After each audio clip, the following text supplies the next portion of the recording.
One of San Francisco's most notorious neighborhoods, Midmarket, just south of the Tenderloin, which Google has just decided not to put on the maps anymore because if you rename it or don't name it, it'll go away. It'll change. Will a new name revitalize the Midmarket neighborhood? Street conditions exactly the same. We just call it something else. Is that going to do it? Let's get into it. Here we go. Before we go any further, let's go ahead and let me give you just a quick shot of what the area we're talking about. If you're not familiar with San Francisco, this is kind of what we're working with. All right. Move this. There's the water out there. Okay. Here is Market Street. Goes all the way from here up into the hills over here. You see the roads are built this way, and then south of Market, they change. They go this way. Just pissed everybody off, apparently, way back in the day. So our area is between 5th right here and Mission, which is kind of right in here. It's this rectangular area in here. That ridiculous stuff keeps popping up. Tenderloin being up in here, Union Square being here. But we're no longer seeing the Tenderloin on the map. So this kind of rectangular area, and because of where it is, it's just been rough. It's always been rough. Let's watch a quick video from 2021 that indicates for the last 178 years, it's been rough and it hasn't gotten any better. But if we rename it, who knows? Maybe it'll change. Don't know. I mean, we're giving it a try, right? Ridiculous. Here we go.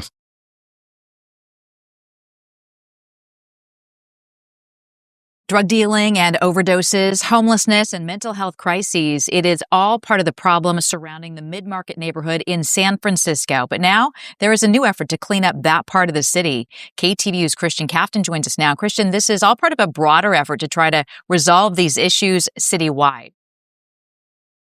That's right, Julie. San Francisco leaders say as the city emerges from the COVID crisis, it has to still contend with the crises that were there before the pandemic. Health issues, homelessness, and drug and alcohol addiction.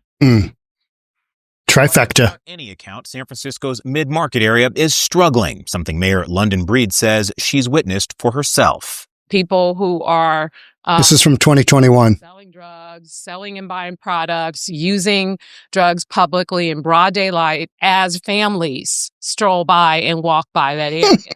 Yep. San Francisco prepares for a return to normal after the pandemic. City leaders are rolling out the Midmarket Vibrancy and Safety Plan. A major part of that plan, increased police presence. We have to create a model that allows our officers to be present, to stay in place, and have the support they need to get people to a better place by getting help to those people. And a lot of that help comes from outside of the police department. The plan calls for working with community organizations with at least one community ambassador from an outreach group on every block of Midmarket to help those in crisis. It's just one part of a larger post-COVID strategy the city is launching to combat homelessness and the twin problems of mental illness and substance abuse. This has to be a coordinated effort. And from a policing perspective, we have to do our jobs. We have among the challenges in that area, drug dealing, and there's overdoses and all these things that we have to impact in a positive way. The Midmarket Vibrancy and Safety Plan is just one part of a larger effort. The city has launched initiatives to build the Midmarket Safety Plan. It's not really working, but maybe we rename it and who knows, combination, good things are going to happen. Affordable housing. And on Monday, announced the opening of a new psychiatric respite center in the Mission that can take up to 30 people at a time, stabilizing those in crisis and connecting them with services. And when you put a housing with a bunch of mental people, that it's low barrier housing, they can do drugs, whatever. They can drink whatever. There's no barriers to their entry. You put a whole bunch of them in one of these, buildings, one of these structures. Guess what happens to that immediate area? Just overrun with shenanigans. Overrun. We see it time and time and time again. So the very areas that need that help get these centers, and then they become worse because the centers aren't based on really getting people the help they need, because we're not involuntarily putting people into detox, into treatment, into mental institutions. Sometimes we're putting them into prisons. Sometimes we're putting them into jails. But that's not happening clearly as often as it probably should. But I don't think these folks belong in prison either, unless they break the law, and then they do. And then that's also some of the problem here. This is San Francisco, so very progressive.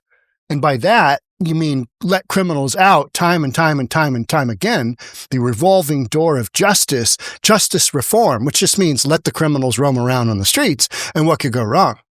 Shenanigans for days, right? I mean, it's San Francisco. Let's just let it happen. Should be fine. We just opened Hummingbird, another site to help transition people who are suffering from mental illness and substance use disorder, so that when the time comes, there is a safe place for them to go to get help and to get shelter. Will a new name revitalize it? Oh, yeah. Yeah, it's just going to take care of it.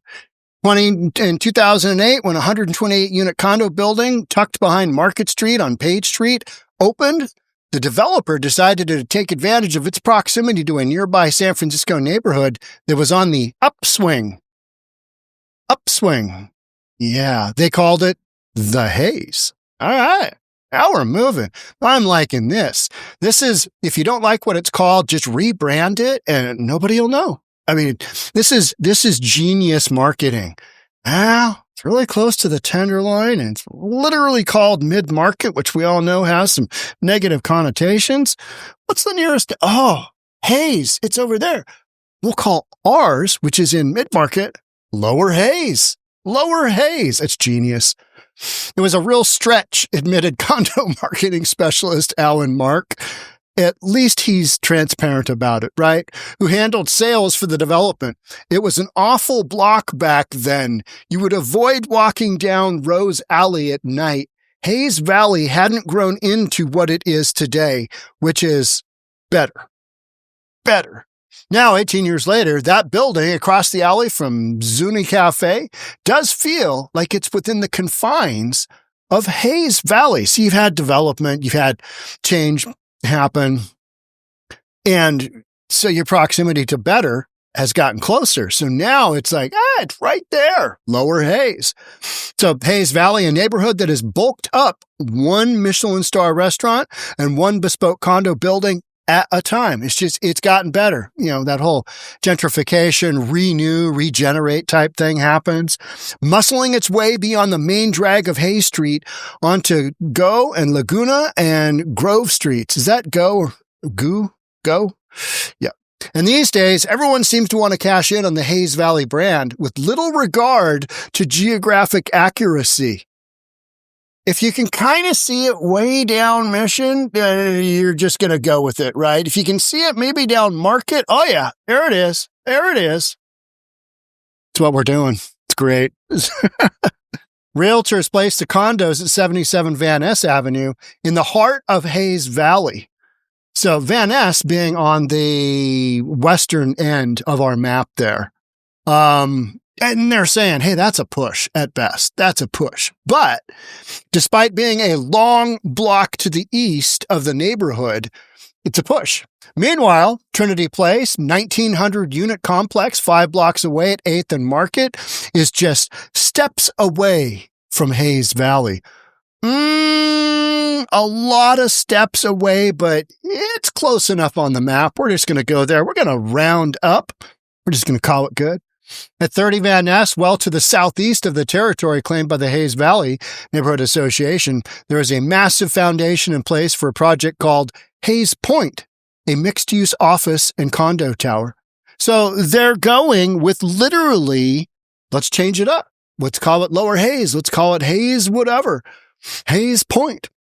Last week, some of the neighborhood purists were shaking their heads when marketing materials for the mostly empty former Twitter building at 1355 Market Street, which Elon Musk vacated last year, touted the property as being located in a place called Lower Hayes Valley. Oh, absolutely love it. It's the spin. It's the spin that it takes to sell it. Maybe people won't know the history of Midmarket. Maybe they won't know that it's been awful forever. and they'll just ignore the fact that we're kind of more mid-market than we are Lower Hays. Lower Hays is benefiting from being so close to Hayes Valley, which is the beginning for so many companies. You know, your neighborhood has made it when the neighborhood next door starts borrowing your name, she said. If it helps revitalize mid-market, then I'm all for it. And all of this ignores the fact that if you cleaned up your streets, if you had a game plan with how to handle your homelessness, with how to handle your drug addiction, with how to handle your mental, issues that so many of these folks seem to have, then maybe mid-market would actually get better. But we're not doing that. We're not coming up with actual solutions.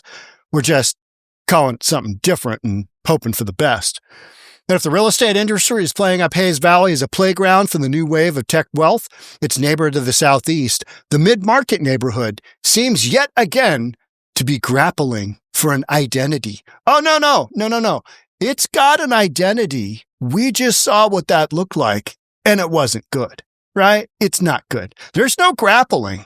It's not positive. So it's got a bad identity. Just go with that. It's terrible. It's awful.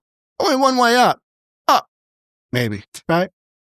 Between 2011 and 2019, the stretch of mid-market was abuzz with new restaurants and venture-backed startups as tax break and cheap rents drew companies like Twitter, Square, Zendesk, Uber, and Nextdoor.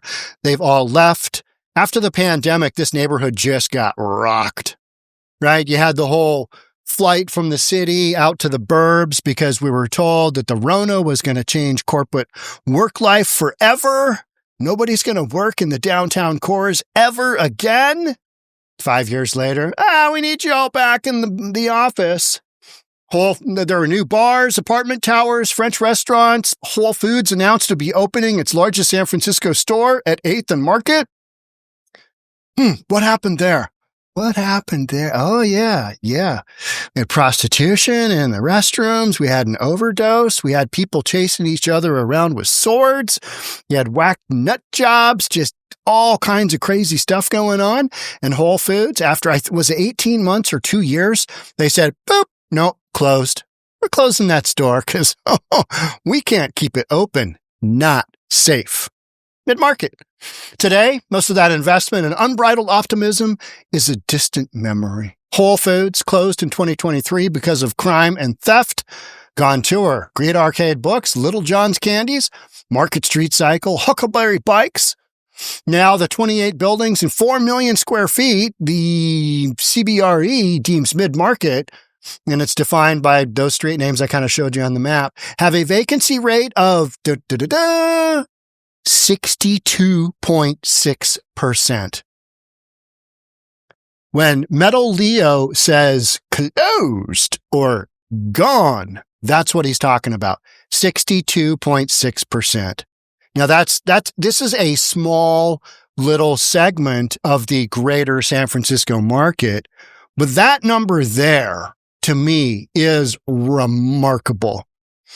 62.6% of that space is vacant. That's equivalent to more than 3 Salesforce towers worth of empty space. It's 2019 filmmaker Dan Golds released a feature called 5 Blocks about mid-market. I need to watch that. The tax break and pre-pandemic rise of the neighborhood. So you had this they called it the Twitter tax break. If you move your company in, you're going to get a massive tax break. And Twitter moved in. I mean, why not? Hey, we could change this around. Let's bring a bunch of tech bros in here. What could go wrong? Well, that didn't really work out, as pretty obvious. So the idea that 6 years later, the way to attract business back to the mid-market neighborhood is to rebrand it as Lower Hayes Valley is depressing, Gould said. Because it doesn't really change anything. You can call it whatever the F you want. But if that's not accurate, people are going to go, okay, Lower Hayes sucks. This is terrible. No, we're not moving here. But in marketing, image is everything, right? It's what does it appear to be? it's kind of mid-market. It's kind of lower. Yep, lower haze. Lower haze we go with. We just run with that. I get that Midmarket Street still has its problems, but it makes it seem like people have turned their back on it again, he said. It's the same cycle repeating itself for that area. What is that cycle? Yeah. It's drugs. It's homelessness. It's whacked out nut jobs running around chasing each other with swords. Same drill. It's garbage on the streets. It's hypodermic needles back during the pandemic before fentanyl flooded in. It's NGOs. It's these outreach programs that don't really do much. It's housing first. Let's get all the homeless into housing and we'll let them do their drugs inside and we'll see what happens. Should be fine, right? Which the Tenderloin is loaded with. And we're not even talking about the Tenderloin because the Tenderloin is north of Mission, north of Market Street, right? And it kind of starts there and just it goes up a ways. It's a big multi-block area. So we're not even talking about that. We're talking south of that, but it has the influence of the Tenderloin, just not to the same extent, right? Okay. Here's yet again one more puff piece of, hey, things are getting better. San Francisco Market Street is the city's thermometer, and things are looking better. Are they? Because where'd you put all the whacked out homeless people? Did you put them in mental institutions? Did you get them some help? Did you get them into treatment? Did you get them into detox? Did you work them through that? No, because you don't have the resources to do that. So when is it really going to get better? Yeah, I don't think it is for any time soon. And what you're going to do is you're basically going to play whack-a-mole with neighborhoods, right? That's what you're going to do. You're going to play whack-a-mole. You're just going to say, well, move folks out of Midmarket, move them into the Tenderloin, move them from the Tenderloin over to here and downtown, wherever. Yeah, that's what goes on, right? That's what goes on. Here's a classic quote. Instead of supporting the neighborhood by eliminating its drug problems, and this is the director of Tenderloin Housing Clinic, instead of eliminating its drug problems, some wrongly focus on its renaming, he said. Make it go away. Just make it go away, but with brand new name. First, it became Downtown, and now Lower Haze. Neither offer a roadmap to Midmarket's revitalization.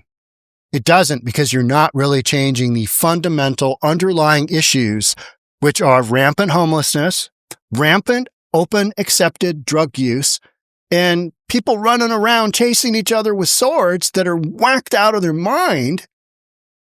And that's why they're running around chasing each other with swords, because they're whacked out of their mind. They need to be in a mental institution, but we're not really doing that anymore. We just don't really do that.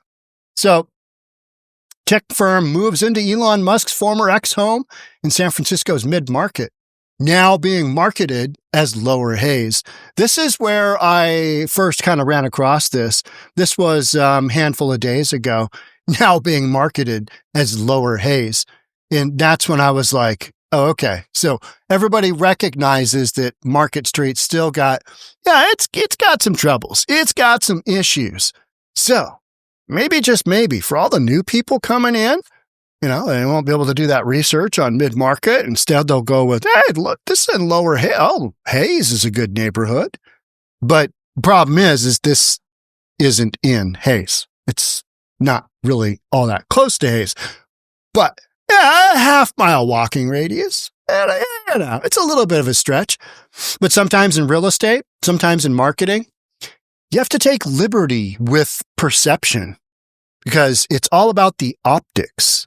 And if you spin it as such, people will believe you. If you say the same thing enough times, hey, it's in Lower Haze. It's in Lower Haze. Oh, I see that. This is Lower Haze. Hey, this is Lower Haze. This is Lower Haze. That's what they're doing.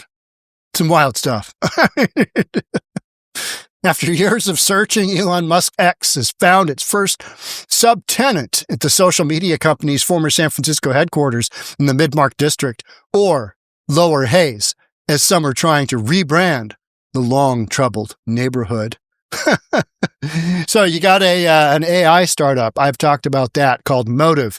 They subleased 40,000 square feet in the old X building. Remember when Elon Musk, this building here, he just basically said, yeah, we're moving out and we're not paying rent and go screw yourself because it's what we're doing. He did that. That was at this building. And they're just like, we're out of here. We're out of here. We're gone. We're moving on to something else. Exclusive. Former Midmarket tech headquarters to be auctioned after losing 80% of its value. Not nearly quite as bad as some of the stuff that we've reported on in Portland, Oregon, but this gives you an indication of, all right, straight conditions, 60% vacancy factor. All commercial real estate valuations are based on income stream multiplied by a multiplier to result in value. That's just how commercial values are done. And this one lost 80% of its value. So not 95 like some of the Portland buildings, but 80%. Massive, massive numbers because the mid-market market is still absolutely decimated. It's crushed. It's crushed. It's gone way up, way down, and it's looking for that comeback as lower haze. We're going to do it. We're going to get there. We can do it. We're the little train that could, right? The little engine that could. What was that story? I forget. Anyway. All right. So will this rebranding of mid-market work? Kinda. It will. I mean, somebody will come in and go, lower haze. Here we go. And that's all that matters. That's all that matters. People will forget.